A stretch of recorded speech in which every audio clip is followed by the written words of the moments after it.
नमस्कार दोस्तों, fact of life में आपका स्वागत है। दोस्तों, आज की कहानी उन लोगों के लिए है जो किसी को बुरा भला कहते हैं। जब वह उसको बुरा भला कहते हैं तो सुनने वाले को बेहद कष्ट होता है, पर बाद में यह होता है कि वह आपको कष्ट देता है। खुद को कष्ट देने से क्या लाभ? इससे अच्छा तो चुप ही रह जाए। तो आइए जानते हैं इस कहानी के माध्यम से। तो जल्दी से आप लोग चैनल को सब्सक्राइब कर दें और बेल आइकन को प्रेस कर दें ताकि ऐसे ही ज्ञानवर्धक वीडियो आप तक सभी तक पहुंच सके। एक गांव में एक किसान रहता था। एक दिन उसकी लड़ाई अपने पड़ोसी ही किसान से हो गई। उस किसान ने अपने पड़ोसी किसान को बहुत बुरा भला और तीखे शब्द सुनाए। कुछ समय बाद लड़ाई शांत हुई।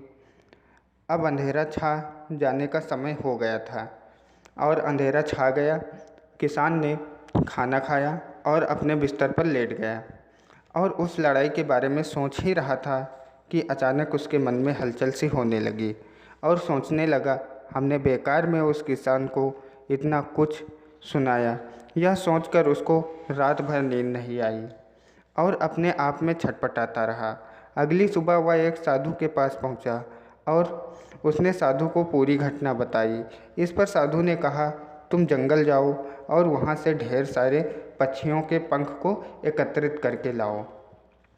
उस किसान ने ऐसा ही किया। वह जंगल जाता है और वहाँ से बहुत सारे पंख को एकत्रित कर लेता है। अब वह साधु के पास आता है। साधु ने उससे कहा, इन पंखों को ले जाकर गांव के चौराहे पे रख दो। वह तुरंत जाता है और उन पंखों को गांव के चौराहे पे रख देता है। अब रखने के बाद फिर वह साधु के पास आता है। आने के बाद साधु ने पूछा कि पंख को रख आए? तो उस किसान ने कहा, हाँ महाराज, हमने पंख तो चौराहे पे रख दिया। अब साधु ने कहा कि अब जाओ, इन पंखों को देखो कहाँ हैं। अब किसान जाता है उन पंखों के पास। जब किसान देखता है कि वह पंख जो उसने रखे थे वह हवा में इधर उधर बिखर रहे हैं, वह तुरंत दौड़कर साधु के पास आता है और क्या कहता है कि महाराज, वह तो पंख हवा में उड़े जा रहे हैं। तब साधु मुस्कुराए और बोले, आपके बोले हुए शब्द भी इसी पंख की तरह बिखर गए हैं।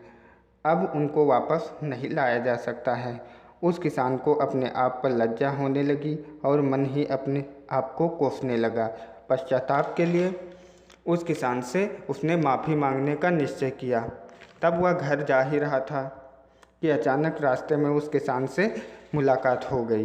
रास्ते में वह मिल गया और जिससे उसने लड़ाई किया था और अचानक उसके पैर पकड़ के माफ़ी मांगने लगा और कहने लगा, भाई मुझे माफ़ कर दो, मैंने आपको कल लड़ाई में बहुत कुछ बुरा भला कहा है। इसके लिए वह किसान सोचने लगा, आखिर यह माफ़ी क्यों मांग रहा है। तो उसने अपनी सारी घटना बताई कि हमको रातों रात नींद नहीं आई और हम अपने आप किए पर बहुत ही शर्मिंदगी महसूस कर रहे हैं।